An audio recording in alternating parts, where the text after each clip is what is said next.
Alors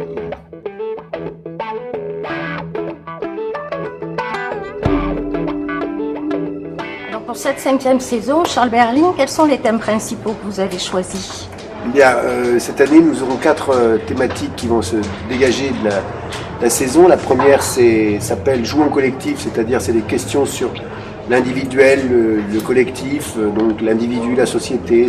C'est l'occasion aussi de travailler avec le RCT. On fera une exposition de photos avec les joueurs du RCT. Puis après, le théâtre aussi, c'est un art du collectif. Donc, c'est l'occasion de réfléchir à ça. Après, le deuxième thématique ira, bien entendu, on a sauté sur l'occasion du sommet parisien sur le climat pour faire que la liberté soit un espace où la parole puisse s'échanger autour de tous ces sujets d'avenir et fondamentaux que sont les devenirs du climat planétaire. Donc ça, c'est des questions qui nous tiennent très à cœur. On va donc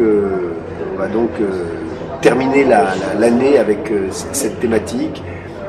D'ailleurs, on se propose d'être au bar du théâtre un peu exemplaire, vertueux, pour amener une façon de consommer un petit peu différente et d'essayer de voir où est la qualité des produits et comment la servir aux gens, n'est-ce pas? Je crois que vous-même êtes navigateur depuis longtemps. Oui, tout à fait. Moi qui navigue depuis longtemps, je me suis aperçu depuis 40 ans à quel point le milieu marin, en particulier méditerranéen, et même tout proche d'ici, Porquerolles, Porquerolles, à quel point nous l'avons abîmé. Donc c'est des questions vraiment fondamentales, intéressantes, qui ne sont pas forcément à présenter d'un point de vue comme une punition, n'est-ce pas? Il s'agit de réfléchir ensemble sur comment on peut évoluer, faire changer nos mentalités à ce niveau-là. La troisième thématique de l'année, ça concerne les femmes, puisque ça s'appelle Ève n'a pas dit son dernier mot. Ça aussi, c'est un sujet qui nous tient très à cœur, parce que dans le monde, et aussi le monde méditerranéen, il y a à certains endroits, et pour certaines choses, la part des femmes peut être en régression. La parité n'est pas respectée. Enfin, il y a beaucoup de choses, il y a encore beaucoup de travail pour comprendre pourquoi et pour mettre pourquoi les femmes ne sont pas comme c'est pourtant le cas, l'égal de l'homme. Pourquoi est-ce que c'est pas encore, pourquoi est-ce que donc c'est une belle ça va venir d'ailleurs avec un spectacle de Macha Makayev qui dirige le Centre dramatique national de Marseille, l'a crié comme chacun sait, et ce spectacle-là elle a monté Trissotin, les femmes savantes. Et bon, comme on sait, Molière a travaillé là-dessus avec beaucoup d'intelligence et de sensibilité sur le rôle des femmes, déjà à l'époque. La question continue, elle est très intéressante aussi. Et pour finir les thématiques, donc ça, évidemment, quand je parle des thématiques, après ça s'accompagne de tous les spectacles qu'on développe. On a plus de 49 spectacles cette année, donc il y a encore une très belle programmation. La dernière thématique est liée au langage et s'appelle des mots pour le dire, point d'interrogation. C'est aussi de comprendre qui a la parole, qui ne l'a pas, pourquoi l'a-t-on, pourquoi ne l'a-t-on pas. Que peut-on dire? La liberté d'expression, comme on le sait, en début d'année, il y a eu des événements extrêmement graves qui ont porté atteinte à la liberté d'expression. Donc la République s'est sentie concernée, beaucoup de citoyens ont envie, en tout cas, ont le sentiment et c'est pas faux et c'est pas pour rien qu'il faut défendre la culture, qu'il faut défendre la liberté d'expression, parce que elle est attaquée. Donc c'est aussi des mots pour le dire, ça va être une thématique où on va travailler là-dessus. Encore une fois, quand je parle des thématiques, quand je parle de comment on aborde ces thématiques, eh bien je veux parler bien entendu de la programmation des spectacles, des programmations théâtrales, musicales, la danse, parce qu'on a des chanteurs, Dominique A, Raphaël, Yael Naïm et d'autres chants forts.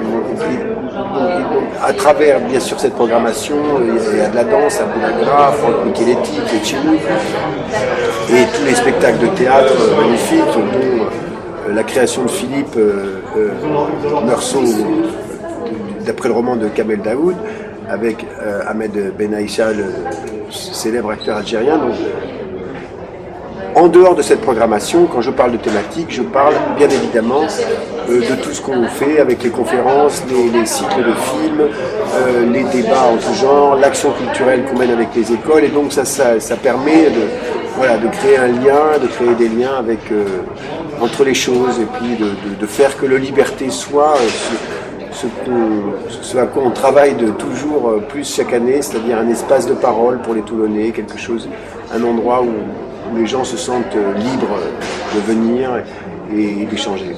D'ailleurs, vous, en inauguration de la programmation, vous avez dit que le théâtre était pour les cons et les intelligents. Oui, c'est vrai. Alors oui, j'aime bien dire ça parce que ça me fait penser à une magnifique chanson de Reggiani qui dit « C'est beau les cons, c'est comme les épines ».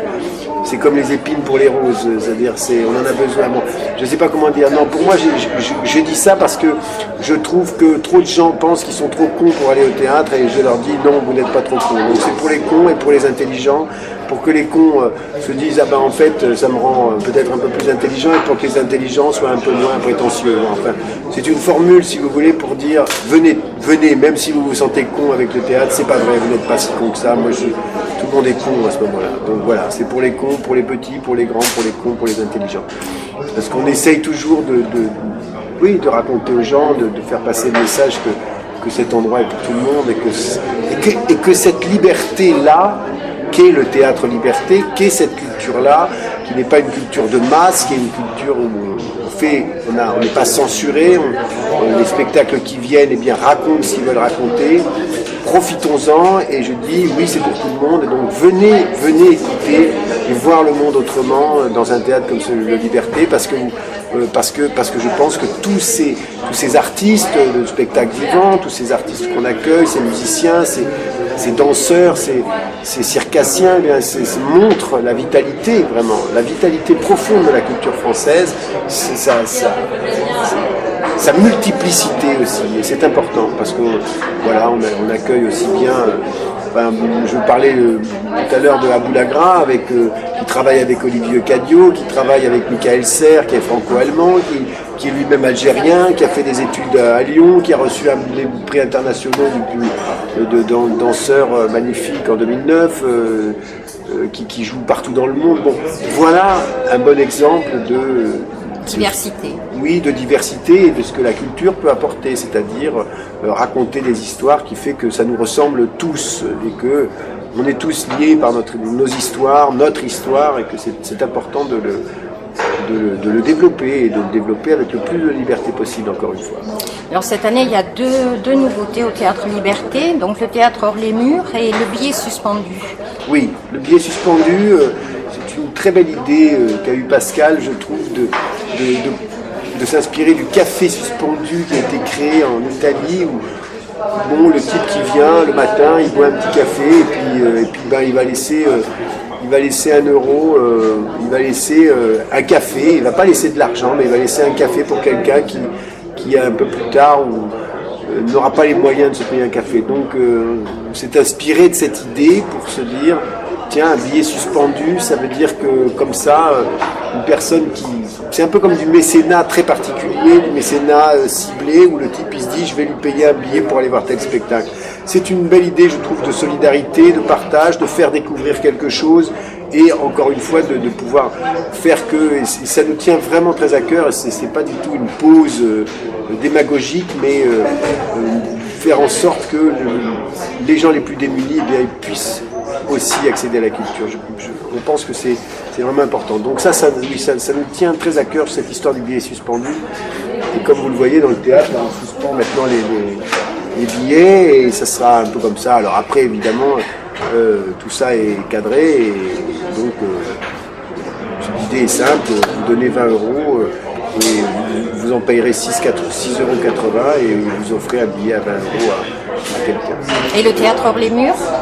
Le théâtre hors les murs, alors ça c'est toujours, on continue d'enfoncer notre sillon comme ça dans la région toulonnaise et à Toulon, et là on on a eu envie d'investir plus le centre-ville. C'est bien parce que ça nous rapproche des Toulonnais, des commerçants, ça nous rapproche des gens qui viennent au centre-ville et ça nous permet d'investir plus la ville de Toulon, hors les murs ici, hors les murs du théâtre, et d'aller à la rencontre des Toulonnais et en même temps de leur faire une programmation totalement gratuite avec des films qu'on a envie de voir ou revoir, et puis des concerts qui viennent de Méditerranée, bien évidemment, donc de faire découvrir des artistes comme ça, ou des artistes plus confirmés, mais de faire en sorte que le centre-ville, on éclate nos murs et qu'on aille un peu plus loin pendant un mois, au mois de juin, en plus où c'est un mois assez festif, où c'est le début de l'été, voilà, comme on sait. Chaque fois que j'ai amené des gens ici qui connaissaient mal Toulon, ils sont estomaqués par la merveille de ce pays, de cette ville en plus qui est devenue de plus en plus belle, et donc ils ne cessent de s'extasier en disant mais c'est dingue ce que c'est pour ici. Donc voilà, je pense qu'après le centre-ville parfois est un peu mort, donc c'est important, ça nous tient à cœur d'apporter notre contribution pour faire en sorte de montrer que bah oui, allez sortez à Toulon, parce que vous allez voir, vous allez rigoler. Le Liberté bientôt, scène nationale. On l'espère, c'est un combat, comme vous le savez, qui date pas d'hier, puisque maintenant ça fait la 5e année, mais j'ai le sentiment qu'à travers cette nouvelle ministre de la Culture, eh bien, les choses peuvent changer parce que, et puis je crois aussi que le travail qu'on fait ici, nous au Théâtre Liberté, mais qui est fait à Château-Vallon, à l'Opéra, à la Maison de la Photographie, dans les musées et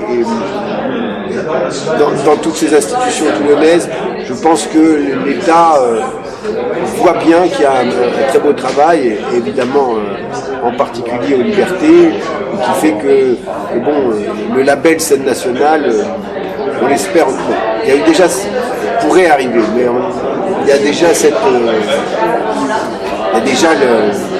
le pacte culturel qui a été signé. Ça c'est un pas important parce que c'est pas rien. Merci beaucoup.